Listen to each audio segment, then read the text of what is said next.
man at the art gallery told me I couldn't possibly understand the painting in front of us. I painted it.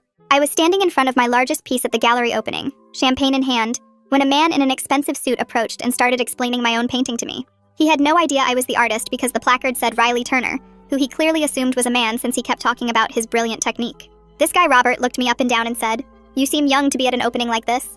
Let me guess, looking for a rich boyfriend?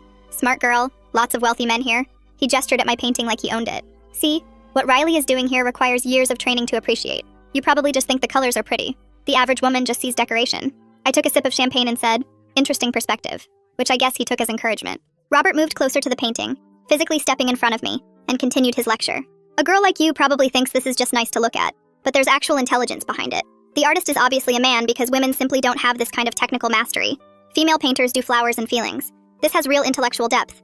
It's biological, really. Men are just more capable of this level of abstraction." When I mentioned I was familiar with the artist's work, Robert laughed and patted my shoulder.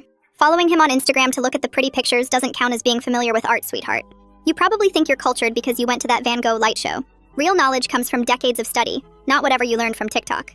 Robert decided to test me, rapid-firing questions. "Who's Basquiat? What's chiaroscuro? Name 3 Renaissance painters besides Da Vinci." When I started to answer, he cut me off. "Wrong. See, this is why galleries shouldn't have open events. You probably Googled some terms before coming here to impress men. But Riley here is working in a tradition you couldn't possibly understand without a proper education.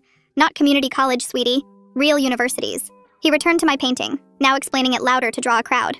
"What Riley has achieved here would cost probably $100,000 in education to even attempt. The materials alone cost more than you'd make in a month at whatever retail job you have." He looked at my outfit with disgust. "Target clearance rack, right? Someone who shops there couldn't possibly grasp the investment in this piece. He probably spent more on one brush than your entire outfit." When I suggested the artist might be self-taught, Robert sneered at me. "Is that how you learned about art? Painting parties?" Robert grabbed my wrist to pull me to another angle, his grip too tight. "You're too stupid to even stand in the right spot. Riley intended for this to be viewed from exactly here.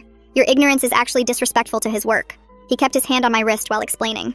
"Though honestly, explaining this to you is like teaching calculus to a toddler. You lack the basic foundation to understand any of it." He noticed me trying to pull away and squeezed harder. "What? Am I keeping you from taking selfies? This is exactly why serious collectors hate these events. Girls like you come for the free alcohol and to hunt for sugar daddies. You're polluting the space where real art appreciation happens." He waved at a security guard. "She's drunk and harassing patrons. You should check if she even belongs here." Then Robert turned and spoke to the crowd that had gathered. "This is what's wrong with art today. Unqualified people like her think their opinions matter. Riley Turner is a genius who will be studied in universities.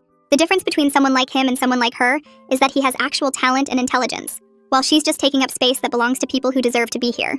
She's literally stealing oxygen from real art lovers." People murmured uncomfortably, and I think someone was about to tell him who I was, but that's when the curator stepped up to the